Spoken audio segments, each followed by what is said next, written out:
Hello बच्चों, कैसे हैं आप सब।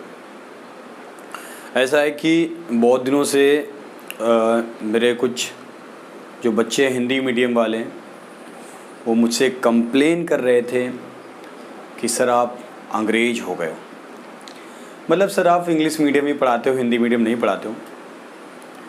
तो बेटे ये क्लास आज से आपकी हिंदी मीडियम वालों के लिए भी आज से स्टार्ट हो रही है और कंटिन्यू आपको वीडियो मिलेंगे, ठीक है।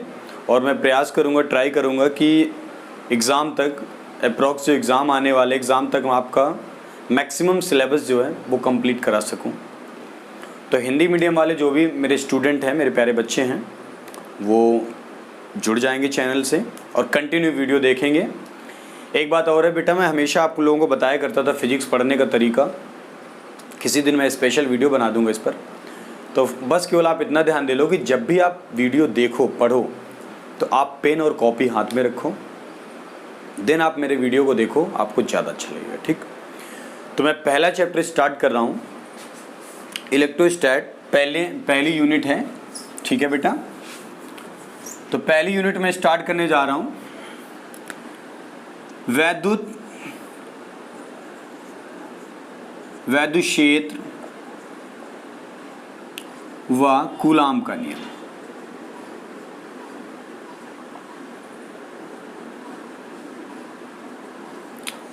वैद्युत क्षेत्र व कूलाम का नियम, ये पहला चैप्टर मैं आपको स्टार्ट करके जो है आपको इसके बारे में बताने वाले हैं। तो बहुत अच्छे से एंजॉय करो, बातों को नोट करो। और मैं कोशिश करूँगा कि चूँकि जब आप हायर क्लासेस में जाते हैं तो ज़्यादातर आपको बेटा इंग्लिश वर्ड्स जो है बहुत ज़्यादा आपको आने चाहिए। तो अभी हम कोशिश क्या करेंगे कि बेटे आपको हम कई वर्ड्स की इंग्लिश भी लिखते चले जाएंगे, जिससे आपको बहुत ज़्यादा हेल्प मिलेगी, ठीक है। ठीक है, तो अपना पहला चैप्टर क्या है बच्चे, बताओ ज़रा। अपना पहला chapter electric field and coulombs law, वैद्युत क्षेत्र व कूलाम का नियम, ठीक है। देखो, जैसे हम किसी चैप्टर पर जाते हैं तो सबसे पहले हम ध्यान देते हैं उसका टाइटल। देखो, बहुत ढेर सारी बातें उस टाइटल में फिल होती हैं, निहित होती हैं, जो टाइटल रखा जाता है। इस चैप्टर का टाइटल रखा गया है वैद्युत क्षेत्र और कूलाम्स लॉ, ठीक है। मतलब यह है कि कहीं ना कहीं जो भी बातें इस चैप्टर में हमको पढ़नी है वो वैद्युत क्षेत्र से और कूलाम्स लॉ से रिलेटेड पढ़नी है, ठीक है, कूलाम के नियम से संबंधित। तो पहली चीज हम टाइटल से लेते हैं शब्द एक विद्युत, कि आखिर वैद्युत क्या है। पहला शब्द है विद्युत क्या है। तो विद्युत की अगर मैं बात करता हूं, ध्यान दे लो बेटा भाई, पहली बात पता चलती विद्युत है क्या। तो देखो, मैं आपको थोड़ा सा हिस्ट्री बताना चाहूंगा। बहुत मजेदार कहानी है ये, बहुत ज्यादा मजेदार कहानी। एक यूनानी समझते हैं ना, ग्रीक होता है, यूनानी जो है, यूनानी दार्शनिक थे। इनका नाम था थेल्स। क्या नाम था स्टूडेंट? थेल्स नाम था इनका। इन्होंने क्या किया कि एक पदार्थ था, उसका नाम था अंबर। क्या नाम था? अंबर। तो जब इस अंबर को इन्होंने क्या किया कि अपने कपड़े जो पहने थे, ऊन के कपड़े पर जब इन्होंने अंबर रगड़ा तो इन्होंने देखा कि यार कहीं ना कहीं अंबर में कुछ ऐसी प्रॉपर्टी, ऐसा गुण आ जाता है जिससे वो बहुत छोटी छोटी चीज़ें, बहुत छोटे से कागज के टुकड़े, बहुत ज़्यादा कम द्रव्यमान के मिट्टी, धूल के कण, इन सबको वो अपनी ओर अट्रैक्ट मतलब आकर्षित करने लगता है, चिपका लेता है। ये उन्होंने देखा था यूनानी दार्शनिक ने। लेकिन क्या हुआ कि ये बात 2500 वर्ष पुरानी है, बहुत आज से बहुत पहले बात है। तो इनकी बात उस समय करंट में नहीं ली गई, किसी ने नहीं सुनी। बस ये था कि हाँ किसी ने कुछ बता दिया, ठीक है, दार्शनिक थे मालूम थोड़ा बहुत। इसके बाद क्या हुआ कि डॉक्टर गिलबर्ट, ध्यान देंगे, डॉक्टर गिलबर्ट एक साइंटिस्ट आए अप्रॉक्स 1600 ईस्वी में। तो 1600 ईस्वी में जो साइंटिस्ट हैं वो डॉक्टर गिलबर्ट, ठीक है, ये इंग्लैंड के थे कहाँ के थे स्टूडेंट? ये यूनानी दार्शनिक थे, ये इंग्लैंड के थे।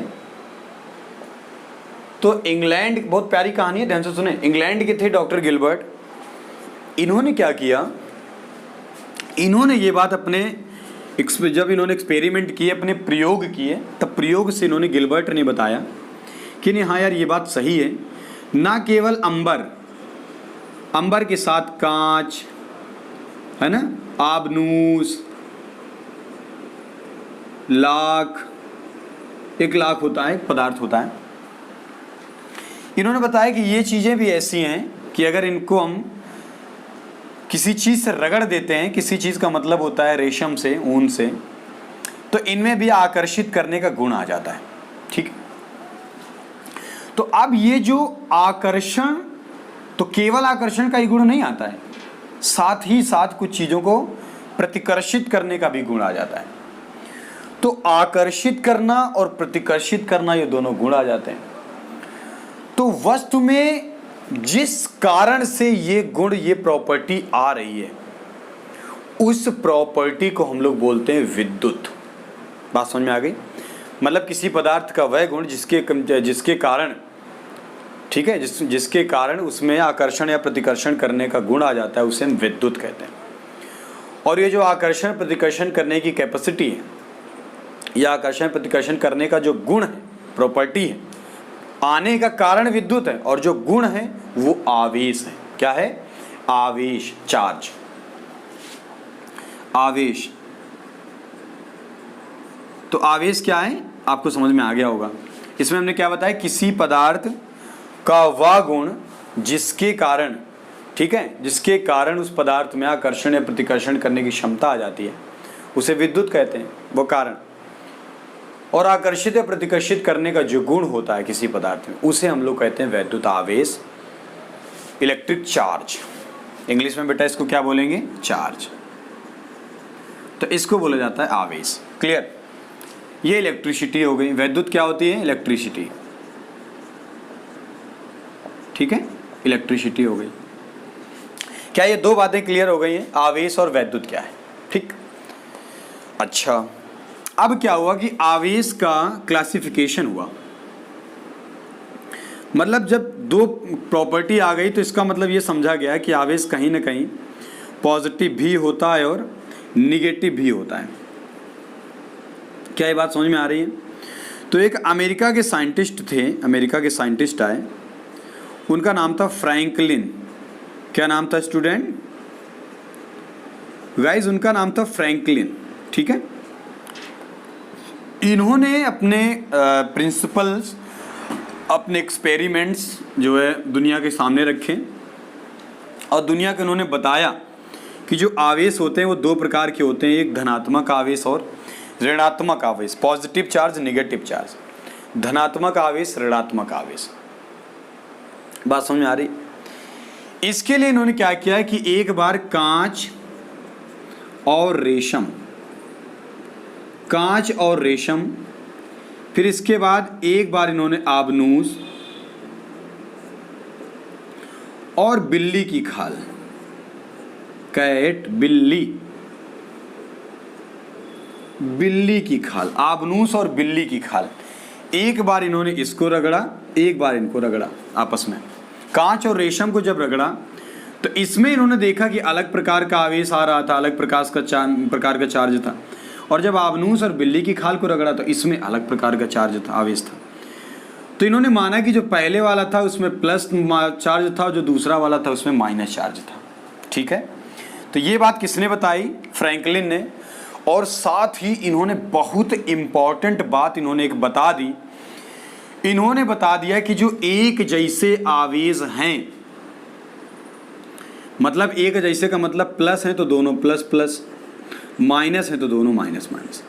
तो एक जैसे आवेश को हिंदी में बोला जाता है सजातीय। सजातीय मतलब एक ही जाति के।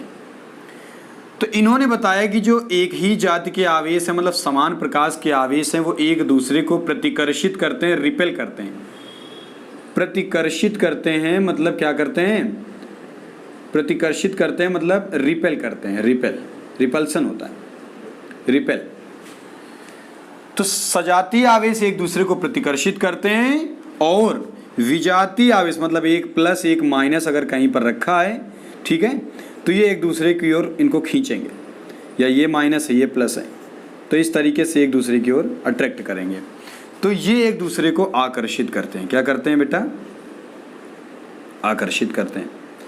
कई बात समझ में आ गई? तो फ्रैंकलिन की ये सबसे ज़रूरी बात यही निकल के आती है, और आपको स्टूडेंट ये नोट भी कर लेना है कि सजातीय आवेश सदैव एक दूसरे को प्रतिकर्षित करते हैं, और विजातीय आवेश या अलग अलग आवेश जो है वो एक दूसरे को आकर्षित करते हैं। ये बात इन्होंने फ्रैंकलिन ने बता दिया था। ठीक है, क्या इतनी बात स्टूडेंट समझ में आ गई है? तो चलो आगे करते हैं, आगे कुछ बात समझते हैं। तो धन और ऋण आवेश का इतना ही कॉन्सेप्ट आपको समझ में आ गया होगा कि ये क्या था। ठीक, एक एक बात समझते चलेंगे और पढ़ते चलेंगे। ठीक है, जो आपको बात समझ में नहीं आती मेरे प्यारे बच्चों, आप हमको कमेंट करके मेरे व्हाट्सएप नंबर पे पर्टिकुलर अपने प्रॉब्लम सेंड करके आप हमको बता सकते हो। उसके लिए हम आपको जो है पर्टिकुलर अलग से वीडियो बना के दे देंगे। ये बात क्लियर हो गई? तो अभी तक इतनी बात आ गई, पॉजिटिव निगेटिव चार्ज हमको पता चल गया। ठीक, अब बात आ जाती है कि इसकी शुरुआत कहाँ से होती है। बहुत प्यारी बातें बता रहा हूँ, बहुत बेसिक क्लास है। पहली एक एक बात समझिए, आप एक एक कहानी समझिए क्या है। तो इसकी शुरुआत एक्चुअली में एक मॉडल आया जिसको हम लोगों ने बोला इलेक्ट्रॉन मॉडल। क्या हम लोग बोलते हैं? Electron model. इलेक्ट्रॉन मॉडल, ठीक है, इसको इंग्लिश में भी यही बोलेंगे, इलेक्ट्रॉन मॉडल। ठीक है, इलेक्ट्रॉन मॉडल। इलेक्ट्रॉन मॉडल में ये बात बताई गई कि जितने भी दुनिया में पदार्थ हैं, सब्सटेंस हैं, वो क्या करते हैं कि उनका एक जो सबसे छोटा पार्ट होता है उसको हम लोग परमाणु बोलते हैं। क्या बोलते हैं? परमाणु। परमाणु का जो भीतरी भाग होता है वो ठोस होता है, धनावेशित होता है, और उसके चारों ओर कक्षाएं होती हैं। बच्चे ये बात आपको केमिस्ट्री में बताई जाती है। ठीक है, तो ये बीच वाला पार्ट है, इसको बोलते हैं हम लोग नाभिक। क्या बोलते हैं? नाभिक। और ये नाभिक धनावेशित होता है। कैसा होता है? धनावेशित। तो नाभिक में प्रोटॉन होते हैं। क्या होते हैं? प्रोटॉन होते हैं प्लस न्यूट्रॉन होते हैं। तो प्रोटॉन में धनावेश होता है, पॉजिटिव चार्ज, और न्यूट्रॉन में कोई चार्ज नहीं होता है, नो चार्ज, मतलब कोई आवेश नहीं होता, कोई भी आवेश नहीं होता न्यूट्रॉन में। क्या ये बात समझ में आ गई? और इसके चारों ओर की कक्षाओं में एक निश्चित रेशियो में इलेक्ट्रॉन जो है मूव करते हैं इस तरीके से। ठीक है, वो केमिस्ट्री की बातें आपको बताई जाएंगी कि ऑर्बिट में कितने कितने इलेक्ट्रॉन मूव कर सकते हैं। तो इस तरीके से इलेक्ट्रॉन जो एक्सटर्नल कक्षाओं में, जो आउटर मोस्ट जो इसकी कक्षाएं होती हैं, ऑर्बिट्स होती हैं, तो परमाणु की बाहरी कक्षाओं में ये इलेक्ट्रॉन चक्कर लगाते हैं। तो जितनी संख्या में प्रोटॉन होते हैं उतनी संख्या में इलेक्ट्रॉन होते हैं, जिसकी वजह से जो इलेक्ट्रॉन होता है उस पर माइनस आवेश होता है। कैसा? ऋणात्मक आवेश, निगेटिव चार्ज होता है इलेक्ट्रॉन पर। तो इलेक्ट्रॉन पर निगेटिव चार्ज और उतना ही प्रोटॉन पर पॉजिटिव चार्ज होता है। इस वजह से परमाणु उदासीन होता है। पूरा परमाणु बच्चे उदासीन होता है। क्या ये बात क्लियर हो गई? तो अब यहां से इलेक्ट्रॉन मॉडल से आवेश की बात क्या आ जाती है कि मान लो कोई बेचारा प्यारा सा स्टूडेंट हमारे क्लास में पढ़ रहा होता है और सर जी आए, गलती किसी दूसरे ने की है, उसको आके एक चांटा मार दे, तो स्टूडेंट में अचानक से आवेश आ जाता है, चार्ज आ जाता है, अंदर से गुस्सा। तो जो गुस्सा है उसको हम लोग आवेश कहते हैं, चार्ज। हमको कैसे मार दिया, हमने क्या बिगाड़ा था इनका, हमारे पीछे पड़े रहते हैं, एटसेट्रा एटसेट्रा जो भी बातें आप लोग सोचते हैं। बात समझ में आ रही?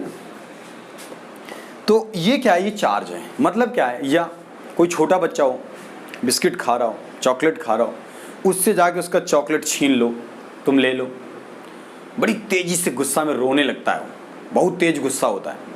क्या है गुस्सा? मतलब अचानक तेजी से गुस्सा होना, मतलब चार्ज, आवेश का पाया जाना। मतलब अगर अब हम इस परमाणु से कोई इलेक्ट्रॉन बाहर निकाल लेंगे, क्या निकाल लेंगे, इलेक्ट्रॉन बाहर निकाल लेंगे, तो ये परमाणु धनावेशित हो जाएगा। जिस पदार्थ से इलेक्ट्रॉन निकाले जाते हैं वो धनावेशित होता है, और जिस पदार्थ में इलेक्ट्रॉन जाते हैं वो ऋणावेशित होता है। बहुत खास बात है, ठीक है। तो ये था आपका इलेक्ट्रॉन मॉडल। बात समझ में आ गई। तो हमने क्या बताया कि जिस पदार्थ से इलेक्ट्रॉन निकाले जाएंगे वो धनावेशित होगा। जैसे मैंने बच्चे की स्टोरी सुनाई आपको, और दूसरे बच्चे को दे दो तो खुश हो जाएगा, तो जो खुश हो रहा है वो है ऋणात्मक आवेश। मतलब ये हुई कि इलेक्ट्रॉनों, ध्यान से सुनो, इलेक्ट्रॉनों की अधिकता, बहुत खास बात है, न्यूमेरिकल में बहुत ये बात आती। इलेक्ट्रॉनों की अधिकता मतलब निगेटिव चार्ज, ऋणात्मक आवेश, अधिकता, और इलेक्ट्रॉनों की कमी बराबर धनात्मक आवेश। अगर आपसे क्वेश्चन में कहेगा कि इलेक्ट्रॉनों की अधिकता है तो बताओ जो हमारा जो कण है उस पर क्या है, कैसा आवेश रहेगा, तो ऋणात्मक आवेश। और अगर इलेक्ट्रॉनों की कमी है तो कण पर कैसा आवेश रहेगा, धनात्मक आवेश। ये बात नोट की जाए, बहुत खास बातें हैं, न्यूमेरिकल बहुत पूछी जाती है बातें। क्या इलेक्ट्रॉन मॉडल समझ में आ गया? ये इलेक्ट्रॉन मॉडल था।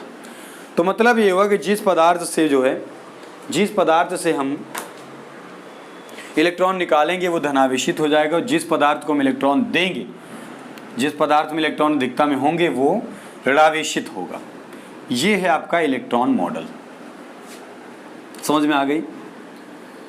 तो थेल्स, गिलबर्ट, फ्रैंकलिन, यूनान, इंग्लैंड, अमेरिका, बात समझ में आ रही? तो ये इलेक्ट्रॉन मॉडल हो गया। बेटा सारी बातें आपको आपके सिलेबस के अकॉर्डिंग पढ़ाई जा रही हैं, पेपर एग्ज़ाम में एग्ज़ाम के पॉइंट ऑफ व्यू से बताई जा रही हैं, ठीक है। बस आप पढ़ना जारी रखो, पढ़ा करो हैं।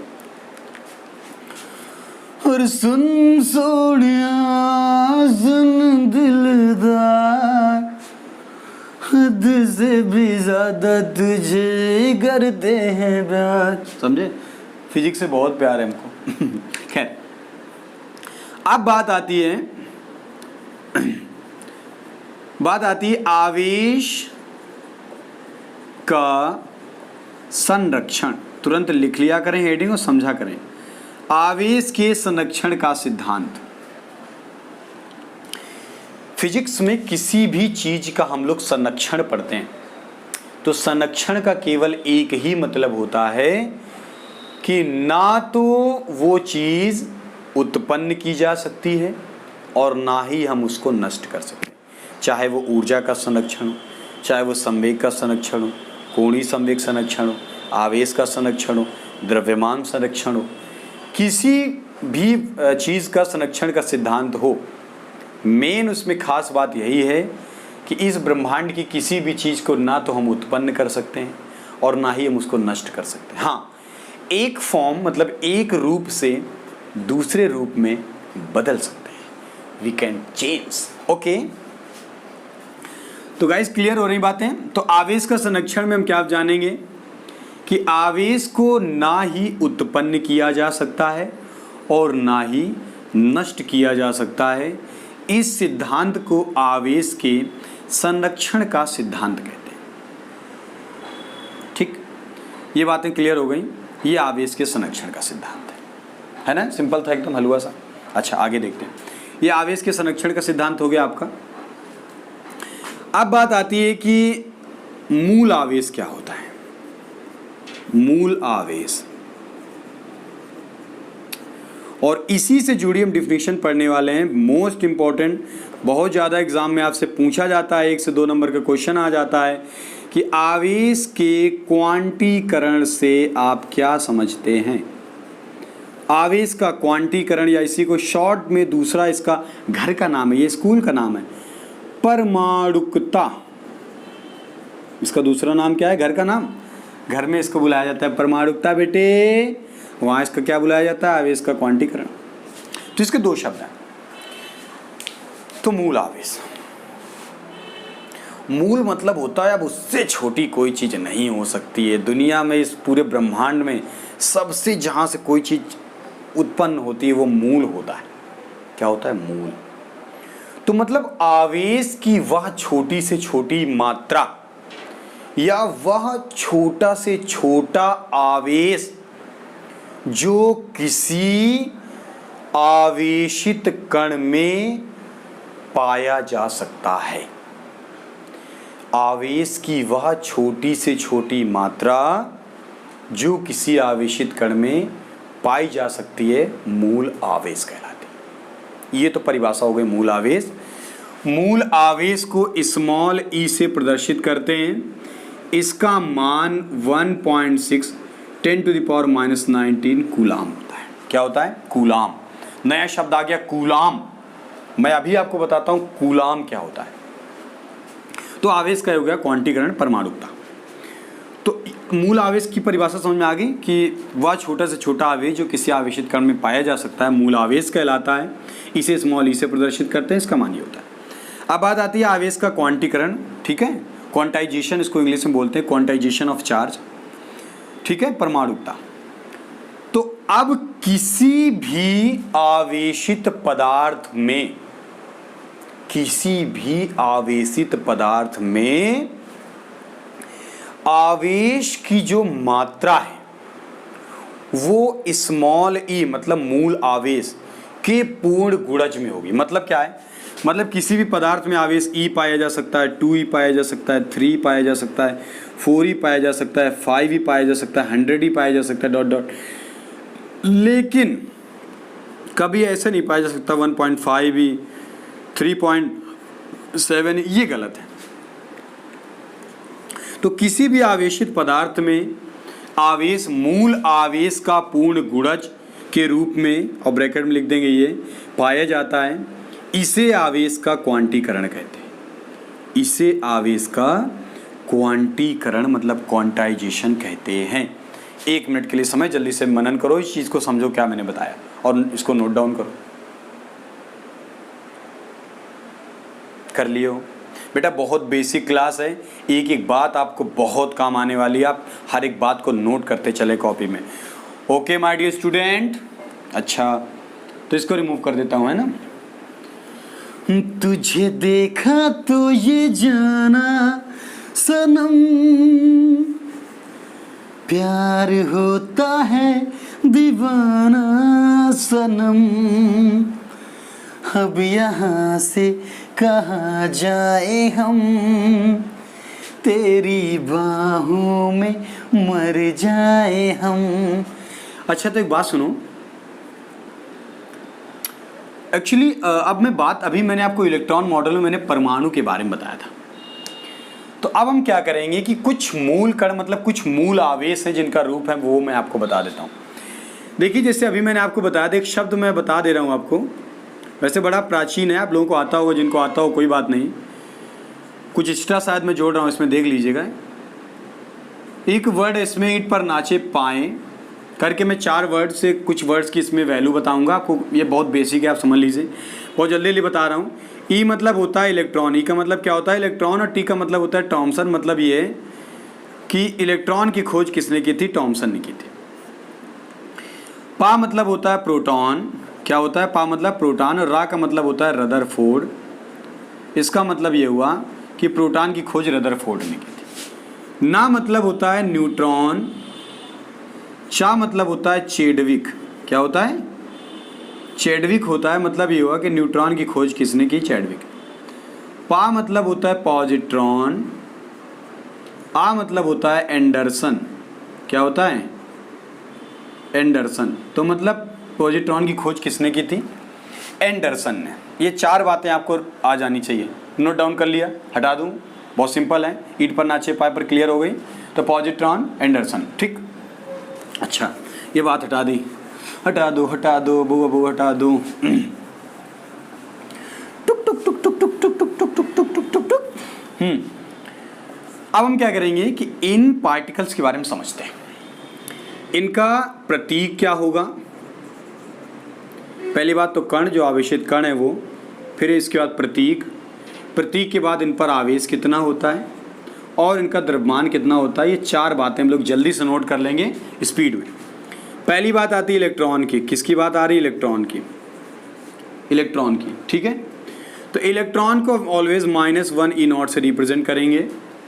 इस पर आवेश माइनस का 1.6 10⁻⁻19 कूलाम होता है माइनस में, और इसका जो द्रव्यमान है वो 9.1 × 10⁻31 kg होता है। दूसरा पार्टिकल है प्रोटॉन। क्या ले रहे हैं? प्रोटॉन। प्रोटॉन को ऑलवेज 1H1, मतलब ये हाइड्रोजन नाभिक होता है। ये बात आपको याद रखनी पड़ेगी न्यूमेरिकल के लिए। प्रोटॉन क्या होता है? हाइड्रोजन नाभिक। किसी भी सवाल में अगर हाइड्रोजन नाभिक कह देगा तो हम समझ जाएंगे वो प्रोटॉन है। और इसी पर इसी के बराबर धनात्मक आवेश होता है 1.6 × 10⁻⁻19 प्लस का आवेश होता है। बात समझ में आ रही? और इसका जो द्रव्यमान है 1.67 × 10⁻27 किलोग्राम होता है।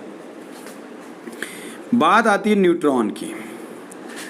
न्यूट्रॉन को 0n1 से प्रदर्शित करते हैं। 0n1 लिखने का तरीका समझे, 0 फिर ऊपर सीढ़ी चढ़ टुक टुक टुक पैर। इस पर कोई चार्ज नहीं होता, मतलब उदासीन होता है। कैसा होता है? उदासीन होता है। धत तेरे की। न्यूट्रॉन पर कोई चार्ज नहीं होता, उदासीन होता है, लेकिन इसका जो द्रव्यमान होता है वो प्रोटॉन के बराबर होता है 1.67 × 10⁻⁻27 किलोग्राम। बात आती है अल्फा कण की। किसकी बात आ रही है? अल्फा कण की। तो अल्फा कण हीलियम नाभिक होता है, 2He4 से प्रदर्शित करते हैं। याद रखना, बहुत इंपॉर्टेंट बात, अल्फा कण हीलियम नाभिक होता है। अल्फा कण क्या होता है स्टूडेंट? हीलियम नाभिक होता है। इस पर इलेक्ट्रॉन का 2 गुना आवेश होता है और धनात्मक आवेश होता है इस पर। याद रखेंगे, मतलब इसका 2 गुना, मतलब 2 का मल्टीप्लाई करा दो 3.6 × 10⁻⁻19 कूलाम। इतना आवेश होता है अल्फा कण पर, और इसका द्रव्यमान 6.67 × 10⁻⁻27 किलोग्राम होता है। ये 4 बहुत ज़्यादा खास पार्टिकल हैं जो आपको याद रखने हैं, तो जल्दी से इनको नोट कर लिया जाए। बहुत काम आने ये, बहुत ज़्यादा। एक एक बात आपको बहुत ज़्यादा न्यूमेरिकल में यूज़ होगी, सारी बातें जल्दी से नोट कर डालेंगे। इस बात को नोट करें।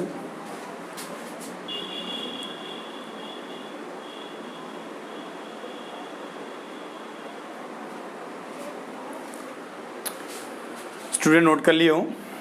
स्क्रीनशॉट ले लें, कॉपी पेन में नोट करते जाओ, तभी समझ में आएगा।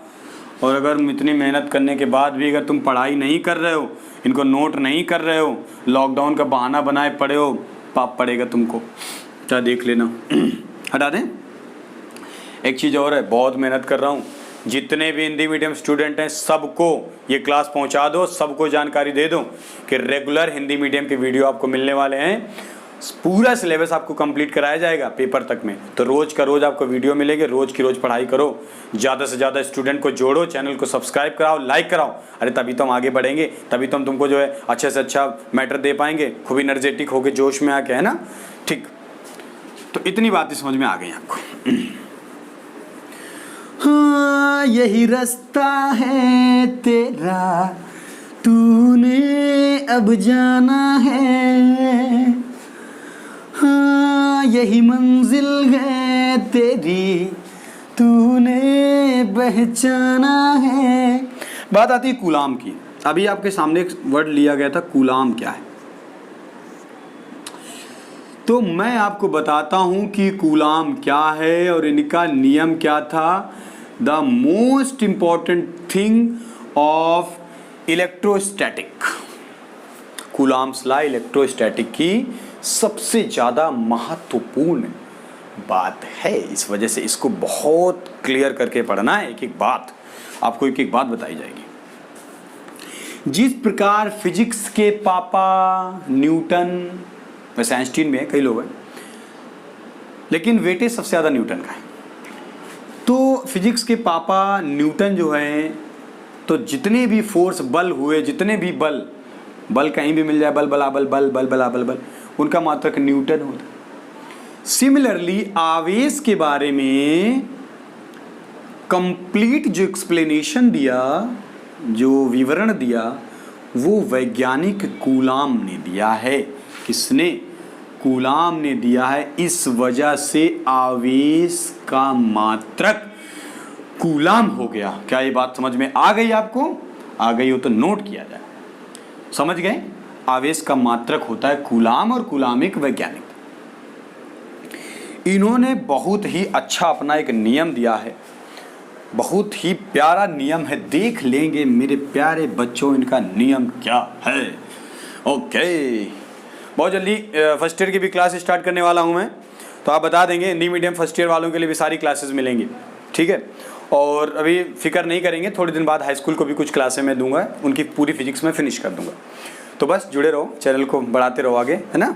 बढ़ाओ जरूर, केवल तुम देख के इसको न रख लो कि नहीं अब हम दूसरे को नहीं दिखाने देंगे। ये वीडियो सबके पास पहुँचे बेटा, फ्री ऑफ कॉस्ट आपको अच्छा से अच्छा मैटर प्रोवाइड किया जाएगा लास्ट तक, और बहुत बेस्ट ऑफ लक करके ठोंक बचा के पेपर देने भेजेंगे आपको, ठीक है, कि आप अप टू 90% आप कैसे ले आए, टारगेट 95%, ठीक। तो कूलाम का नियम, ओके। देखो आवेश में मैंने भी बताया आपको कि आवेश क्या होता है। एक शब्द हमने लिया आवेश, दूसरा शब्द हमने लिया मूल आवेश, तीसरा शब्द हम ले रहे हैं परीक्षण आवेश, टेस्ट चार्ज बोलते हैं इसको। चौथा शब्द हम ले रहे हैं बिंदु आवेश। कैसा आवेश? बिंदु। ये सब नाम क्या हैं सर जी, क्या बता रहे हैं आप, ये क्या है मतलब? आवेश और मूल आवेश को तुम समझ चुके हैं। परीक्षण आवेश और बिंदु आवेश के, यहाँ पर हमको जरूरत पड़ने वाली है बिंदु आवेश की। किसकी बेटा? इस बिंदु आवेश की जरूरत पड़ने वाली है। तो कुछ नहीं, बड़ी आवेश की छोटी मात्रा जो किसी एक पॉइंट पर, ठीक है, किसी एक पॉइंट पर निहित है, रखी है, उसको हम लोग बिंदु आवेश बोलते हैं। जो किसी एक पॉइंट पर होती है, किसी एक बिंदु पर होती है, उसे हम लोग बिंदु आवेश बोलते हैं। परीक्षण आवेश ऐसा आवेश जिसको हम जो है अपने एक्सपेरिमेंट में प्रयोग करते हैं, जितना आवेश उसको हम लोग परीक्षण आवेश बोल देते हैं। तो ये चारों शब्द के मतलब पता चल गए। तो ये हो गया बिंदु आवेश और ये परीक्षण आवेश। हटा दूं? टन टन टन टन टन टारा, ठीक है। तो कूलाम्स लॉ, अब देखो इसमें क्या है। कूलाम ने दो स्थिर बिंदु आवेश लिए, ये बात दिमाग में डाल लेंगे। दो स्थिर बिंदु आवेश,